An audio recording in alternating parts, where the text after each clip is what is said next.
পটকা আড্ডা মারতে মারতে ক্লান্ত। একদিন হঠাৎ সে লোটা কম্বল গুছিয়ে বেরিয়ে পড়ল পুরুলিয়ার উদ্দেশ্যে। ট্রেন থেকে নামার পর একটা হোটেলে কিছুক্ষণ রেস্ট নিয়ে তারপর সে বাইরে পায়চারি করতে লাগলো। যেতে যেতে হঠাৎ সে একটা মেয়ের কান্নার শব্দ শুনতে পেল। কিছুক্ষণ পর আবার কান্নাটা বন্ধ। বললো, এতটা তো কে কাঁদছে? আবার চুপ হয়ে গেল। ও মনে সাহস নিয়ে এগিয়ে চলল। দূরে একটা চার্চ দেখতে পেল, চার্চের দিকে এগিয়ে গেল।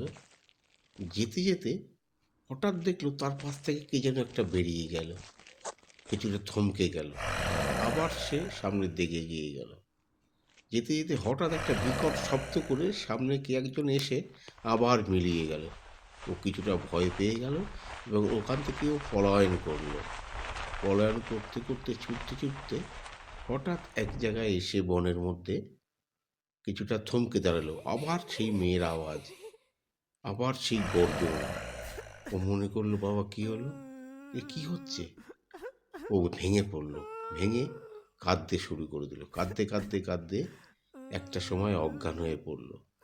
এইদিকে বনের কিছু লোক যারা রাতে বনে থাকে, তারা সেই আওয়াজ শুনতে পেয়ে বনের মধ্যে ছুটে গেল এবং যথারীতি তাকে উদ্ধার করলো।